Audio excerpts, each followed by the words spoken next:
Yes, reader, we must settle accounts now.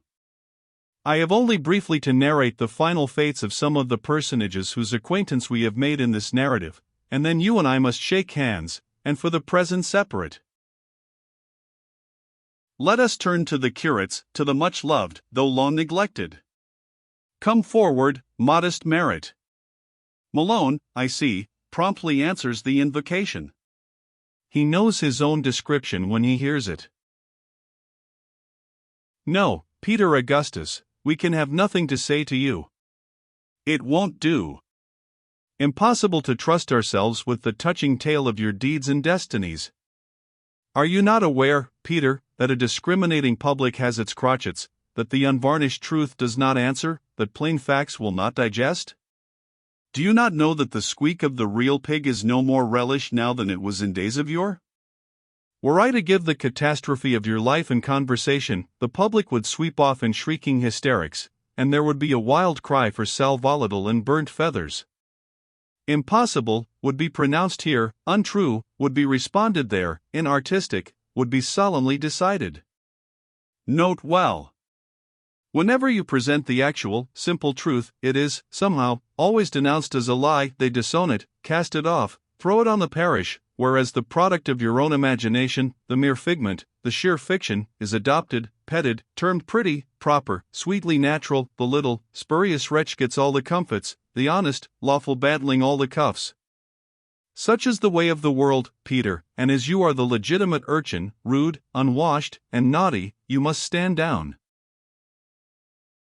Make way for Mr. Sweeting.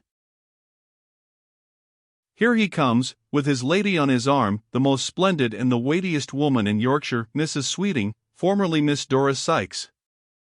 They were married under the happiest auspices, Mr. Sweeting having been just inducted to a comfortable living, and Mr. Sykes being in circumstances to give Dora a handsome portion. They lived long and happily together, beloved by their parishioners and by a numerous circle of friends. There. I think the varnish has been put on very nicely. Advance, Mr. Don. This gentleman turned out admirably, far better than either you or I could possibly have expected, reader. He, too, married a most sensible, quiet, ladylike little woman. The match was the making of him. He became an exemplary domestic character, and a truly active parish priest. As a pastor he, to his dying day, conscientiously refused to act. The outside of the cup and platter he burnished up with the best polishing powder, the furniture of the altar and temple he looked after with the zeal of an upholsterer, the care of a cabinet maker. His little school, his little church, his little parsonage, all owed their erection to him, and they did him credit. Each was a model in its way. If uniformity in taste in architecture had been the same thing as consistency in earnestness in religion, what a shepherd of a Christian flock Mr. Don would have made! There was one art in the mastery of which nothing mortal ever surpassed Mr. Don, it was that of begging. By his own unassisted efforts he begged all the money for all his erections. In this matter he had a grasp of plan, a scope of action quite unique. He begged of high and low, of the shoeless cottage brat and the coronet duke.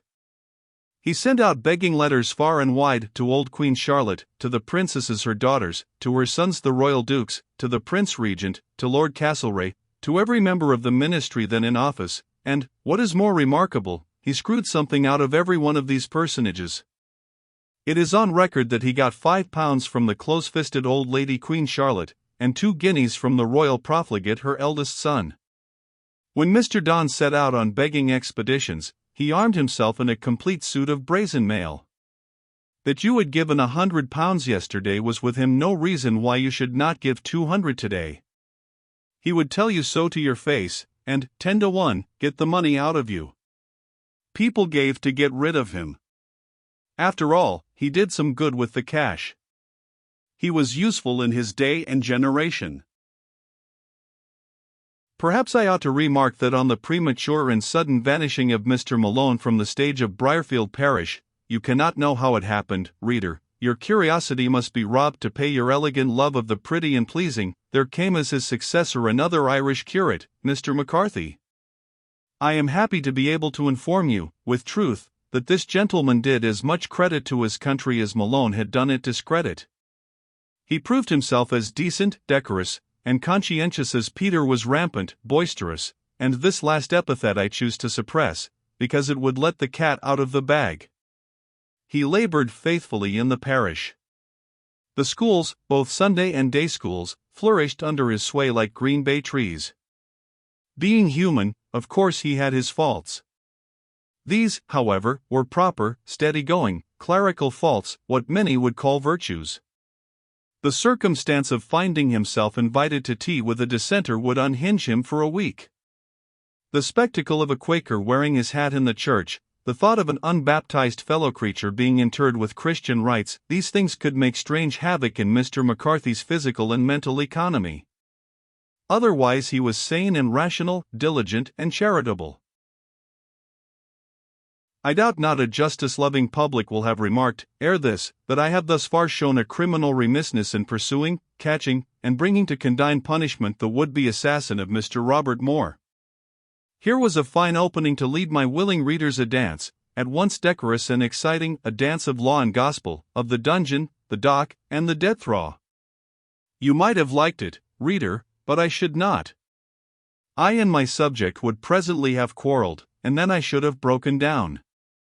I was happy to find that facts perfectly exonerated me from the attempt.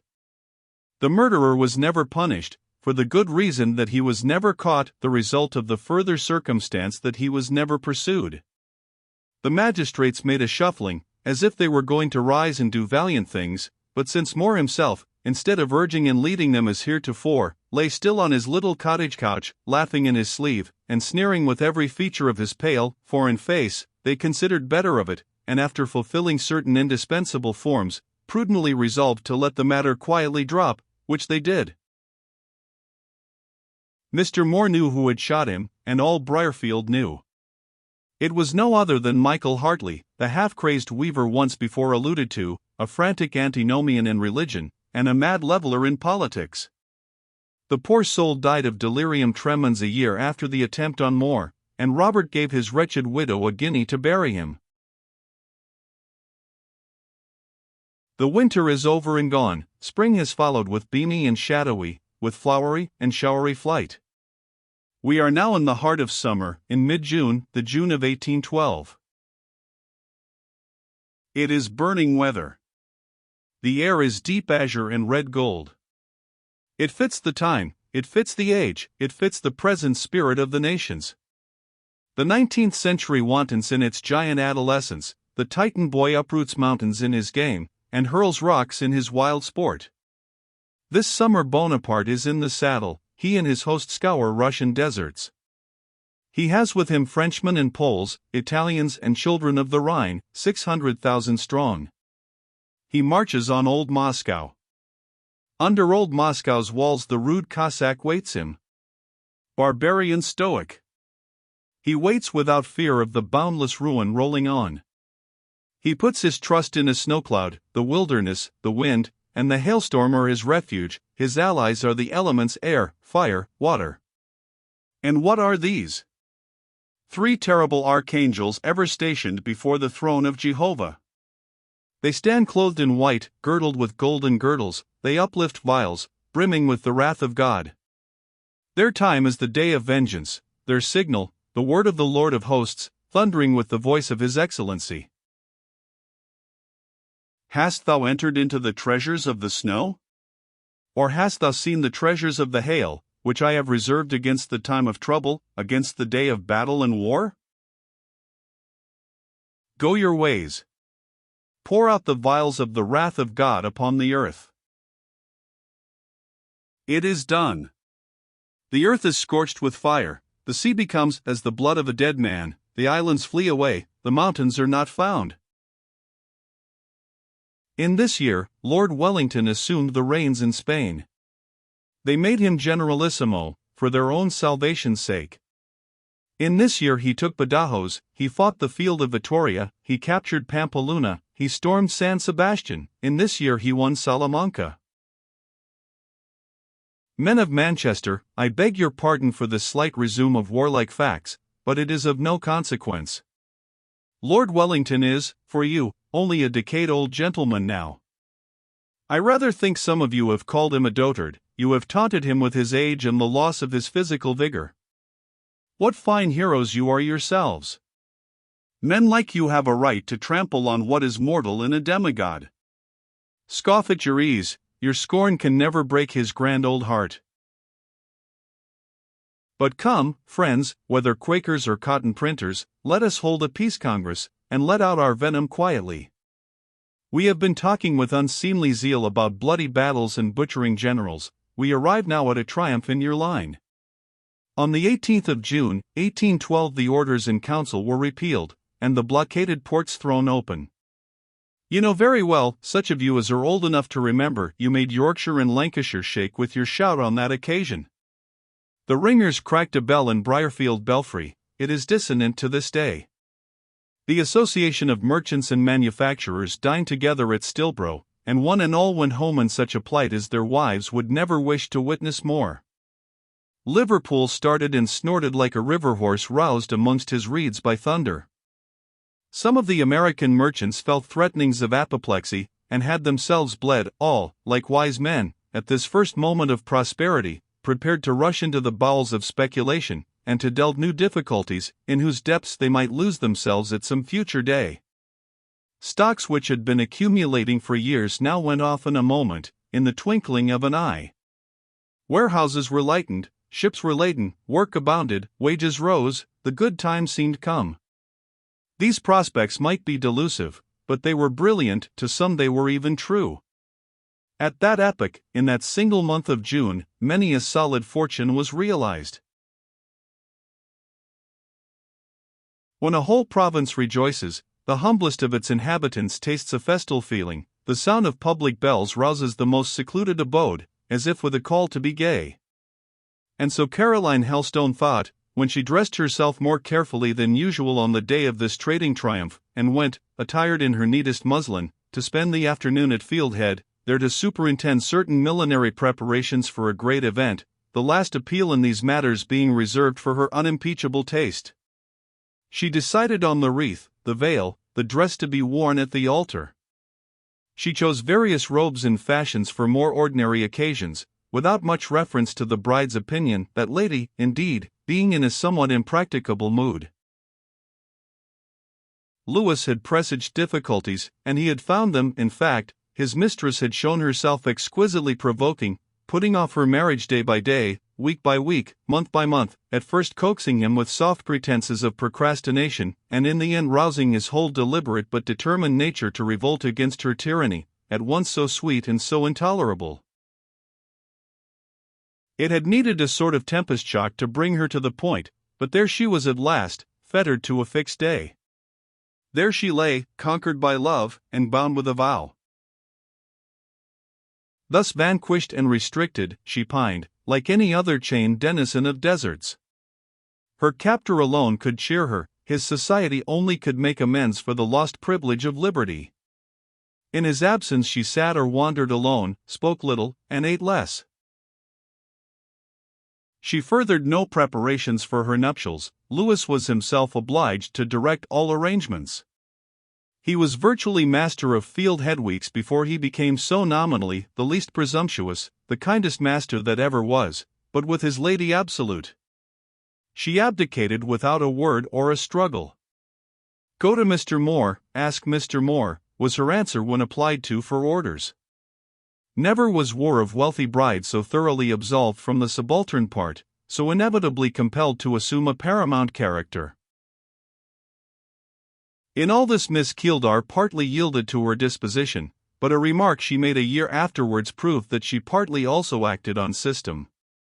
Lewis, she said, would never have learned to rule if she had not ceased to govern. The incapacity of the sovereign had developed the powers of the premier. It had been intended that Miss Helstone should act as bridesmaid at the approaching nuptials, but fortune had destined her another part. She came home in time to water her plants. She had performed this little task. The last flower attended to was a rose tree, which bloomed in a quiet green nook at the back of the house. This plant had received the refreshing shower, she was now resting a minute. Near the wall stood a fragment of sculptured stone, a monkish relic, once, perhaps, the base of a cross. She mounted it, that she might better command the view. She had still the watering pot in one hand, with the other her pretty dress was held lightly aside, to avoid trickling drops. She gazed over the wall, along some lonely fields, beyond 3 dusk trees, rising side by side against the sky, beyond a solitary thorn at the head of a solitary lane far off. She surveyed the dusk moors, where bonfires were kindling. The summer evening was warm, the bell music was joyous, the blue smoke of the fires looked soft, their red flame bright. Above them, in the sky whence the sun had vanished, twinkled a silver point, the star of love. Caroline was not unhappy that evening, far otherwise, but as she gazed she sighed, and as she sighed a hand circled her, and rested quietly on her waist. Caroline thought she knew who had drawn near, she received the touch unstartled. "I am looking at Venus, Mamma. See, she is beautiful. How white her luster is, compared with the deep red of the bonfires." The answer was a closer caress, and Caroline turned, and looked, not into Mrs. Pryor's matron face, but up at a dark manly visage. She dropped her watering pot and stepped down from the pedestal.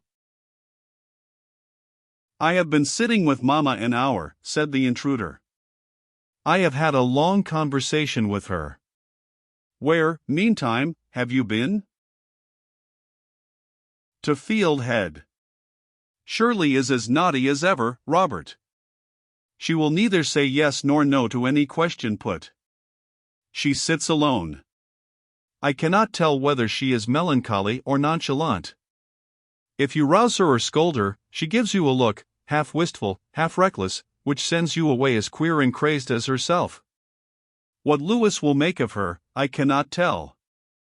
For my part, if I were a gentleman, I think I would not dare undertake her." "Never mind them. They were cut out for each other. Louis, strange to say, likes her all the better for these freaks. He will manage her, if anyone can. She tries him, however. He has had a stormy courtship for such a calm character, but you see it all ends in victory for him. Caroline, I have sought you to ask an audience. Why are those bells ringing?" "For the repeal of your terrible law, the orders you hate so much. You are pleased, are you not?" "Yesterday evening at this time I was packing some books for a sea voyage. They were the only possessions, except some clothes, seeds, roots, and tools, which I felt free to take with me to Canada. I was going to leave you." "To leave me? To leave me?" Her little fingers fastened on his arm, she spoke and looked affrighted. "Not now, not now. Examine my face, yes, look at me well. Is the despair of parting legible thereon?" She looked into an illuminated countenance, whose characters were all beaming, though the page itself was dusk. This face, potent in the majesty of its traits, shed down on her hope, fondness, delight. "Will the repeal do you good, much good, immediate good?" she inquired. "The repeal of the orders in council saves me. Now I shall not turn bankrupt, now I shall not give up business, now I shall not leave England, now I shall be no longer poor, now I can pay my debts, now all the cloth I have in my warehouses will be taken off my hands, and commissions given me for much more. This day lays for my fortunes a broad, firm foundation, on which, for the first time in my life, I can securely build." Caroline devoured his words, she held his hand in hers, she drew a long breath. "You are saved? Your heavy difficulties are lifted?" "They are lifted. I breathe. I can act.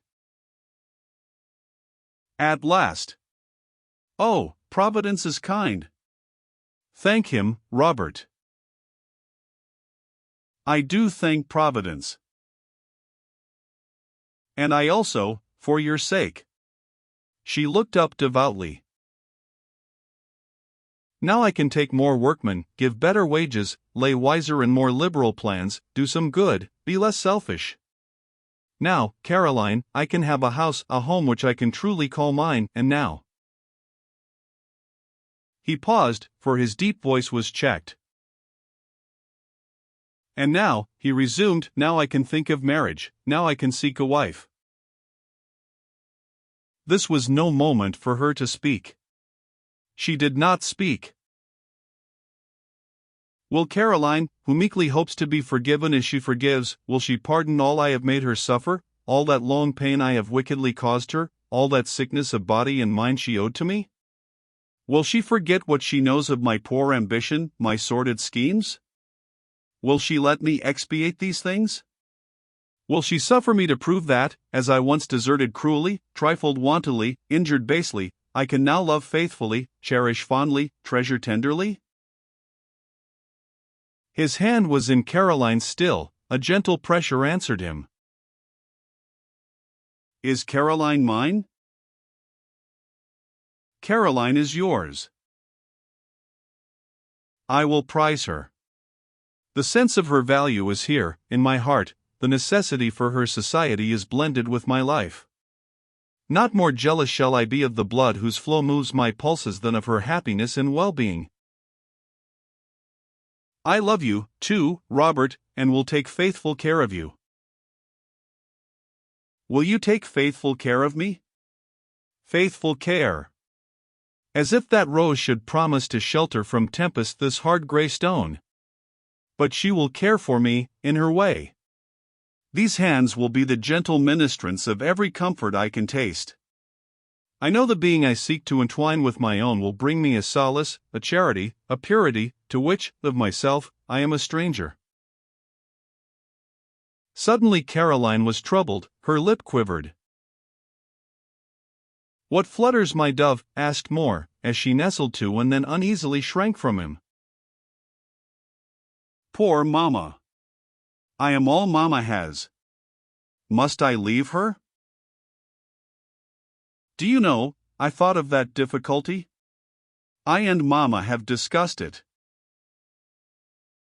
Tell me what you wish, what you would like, and I will consider if it is possible to consent. But I cannot desert her, even for you.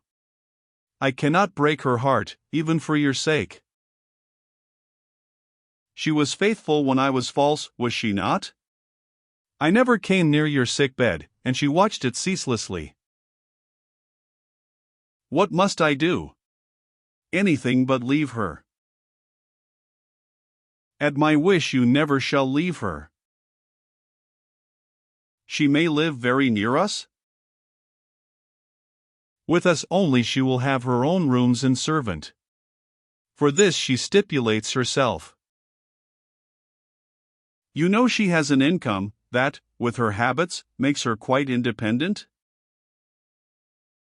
She told me that, with a gentle pride that reminded me of somebody else. She is not at all interfering, and incapable of gossip. I know her, Carrie. But if, instead of being the personification of reserve and discretion, she were something quite opposite, I should not fear her. Yet she will be your mother-in-law? The speaker gave an arch little nod. Moore smiled. Lewis and I are not of the order of men who fear their mothers-in-law, Carrie. Our foes never have been, nor will be, those of our own household. I doubt not my mother-in-law will make much of me. That she will, in her quiet way, you know. She is not demonstrative, and when you see her silent, or even cool, you must not fancy her displeased, it is only a manner she has. Be sure to let me interpret for her whenever she puzzles you, always believe my account of the matter, Robert. Oh, implicitly. Jesting apart, I feel that she and I will suit on any point new. Hortense, you know, is exquisitely susceptible in our French sense of the word, and not, perhaps, always reasonable in her requirements, yet, dear, honest girl, I never painfully wounded her feelings or had a serious quarrel with her in my life. No, you are most generously considerate, indeed, most tenderly indulgent to her, and you will be considerate with Mamma. You are a gentleman all through, Robert, to the bone, and nowhere so perfect a gentleman as at your own fireside. A eulogium I like, it is very sweet. I am well pleased my Caroline should view me in this light. Mamma just thinks of you as I do. Not quite, I hope? She does not want to marry you, don't be vain, but she said to me the other day, my dear, Mr. Moore has pleasing manners, he is one of the few gentlemen I have seen who combine politeness with an air of sincerity. Mamma is rather a misanthropist, is she not? Not the best opinion of the sterner sex? She forbears to judge them as a whole, but she has her exceptions whom she admires, Lewis and Mr. Hall, and, of late, yourself. She did not like you once, I knew that, because she would never speak of you. But, Robert. Well, what now? What is the new thought? You have not seen my uncle yet? I have. Mamma called him into the room. He consents conditionally. If I prove that I can keep a wife, I may have her, and I can keep her better than he thinks, better than I choose to boast. If you get rich, you will do good with your money, Robert? I will do good, you shall tell me how. Indeed, I have some schemes of my own, which you and I will talk about on our own hearth one day. I have seen the necessity of doing good, I have learned the downright folly of being selfish. Caroline, I foresee what I will now foretell. This war must ere long draw to a close. Trade is likely to prosper for some years to come. There may be a brief misunderstanding between England and America, but that will not last. What would you think if, one day, perhaps ere another 10 years elapse, Lewis and I divide Briarfield parish betwixt us? Lewis, at any rate, is certain of power and property. He will not bury his talents. He is a benevolent fellow, and has, besides, an intellect of his own of no trifling caliber. His mind is slow but strong. It must work. It may work deliberately, but it will work well. He will be made magistrate of the district, Shirley says he shall. She would proceed impetuously and prematurely to obtain for him this dignity, if he would let her, but he will not. As usual, he will be in no haste. Ere he has been master of Fieldhead a year, all the district will feel his quiet influence, and acknowledge his unassuming superiority. A magistrate is wanted, they will, in time, invest him with the office voluntarily and unreluctantly. Everybody admires his future wife, and everybody will, in time, like him. He is of the pot generally approved, bon comme le pain, daily bread for the most fastidious, good for the infant and the aged, nourishing for the poor, wholesome for the rich. Shirley, in spite of her whims and oddities, her dodges and delays, has an infatuated fondness for him. She will one day see him as universally beloved as even she could wish. He will also be universally esteemed, considered, consulted, depended on, too much so. His advice will be always judicious, his help always good-natured. Ere long both will be an inconvenient request. He will have to impose restrictions. As for me, if I succeed as I intend to do, my success will add to his and Shirley's income. I can double the value of their mill property. I can line yonder barren hollow with lines of cottages and rows of cottage gardens. Robert. And root up the copse? The copse shall be firewood ere 5 years elapse. The beautiful wild ravine shall be a smooth descent, the green natural terrace shall be a paved street. There shall be cottages in the dark ravine, and cottages on the lonely slopes. The rough pebbled track shall be an even, firm, broad, black, sooty road, bedded with the cinders from my mill, and my mill, Caroline, my mill shall fill its present yard. Horrible! You will change our Blue Hill country air into the Stilbro smoke atmosphere.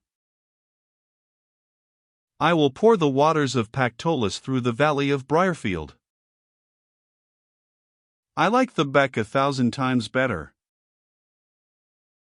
I will get an act for enclosing Nunneley Common, and parcelling it out into farms. Stillbrough Moor, however, defies you, thank heaven. What can you grow in bilberry moss? What will flourish on Rush Edge? Caroline, the houseless, the starving, the unemployed shall come to Hollow's Mill from far and near, and Joe Scott shall give them work, and Lewis Moore, Esq., shall let them a tenement, and Mrs. Gill shall meet them a portion till the first payday. She smiled up in his face. Such a Sunday school as you will have, Carrie. Such collections as you will get. Such a day school as you and Shirley and Miss Ainley will have to manage between you. The mill shall find salaries for a master and mistress, and the squire or the clothier shall give a treat once a quarter. She mutely offered a kiss and offered taken unfair advantage of, to the extortion of about 100 kisses. Extravagant daydreams, said Moore, with a sigh and smile, yet perhaps we may realize some of them. Meantime, the dew is falling. Mrs. Moore, I shall take you in. It is August. The bells clash out again, not only through Yorkshire, but through England. From Spain the voice of a trumpet has sounded long, it now waxes louder and louder, it proclaims Salamanca won. This night is Briarfield to be illuminated. On this day the Fieldhead tenantry dine together, the Hollow's Mill workpeople will be assembled for a like festal purpose, the schools have a grand treat. This morning there were 2 marriages solemnized in Briarfield Church. Louis Gerard Moore, Esq., late of Antwerp, to Shirley, daughter of the late Charles Cave Keeldar, Esq., of Fieldhead; Robert Gerard Moore, Esq., of Hollow's Mill, to Caroline, niece of the Reverend Matthewson Helstone, M.A., rector of Briarfield. The ceremony, in the first instance, was performed by Mr. Helstone, Hiram York, Esq., of Briar Mains, giving the bride away. In the second instance, Mr. Hall, vicar of Nunneley, officiated. Amongst the bridal train the 2 most noticeable personages were the youthful bridesmen, Henry Simpson and Martin York. I suppose Robert Moore's prophecies were, partially at least, fulfilled. The other day I passed up the Hollow, which tradition says was once green, and lone, and wild, and there I saw the manufacturer's daydreams embodied in substantial stone and brick and ashes, the cinder-black highway, the cottages, and the cottage gardens. There I saw a mighty mill, and a chimney ambitious as the Tower of Babel. I told my old housekeeper when I came home where I had been. "Aye," said she, "this world has queer changes. I can remember the old mill being built, the very first it was in all the district, and then I can remember it being pulled down, and going with my lake lasses, companions, to see the foundation stone of the new one laid. The 2 Mr. Moores made a great stir about it. They were there, and a deal of fine folk besides, and both their ladies, very bonny and grand they looked. But Mrs. Lewis was the grandest, she always wore such handsome dresses. Mrs. Robert was quieter like. Mrs. Lewis smiled when she talked. She had a real, happy, glad, good-natured look, but she had e'en that pierced a body through. There is no such ladies nowadays. What was the Hollow like then, Martha? Different to what it is now, but I can tell of it clean different again, when there was neither mill, nor cot, nor hall, except Fieldhead, within 2 miles of it.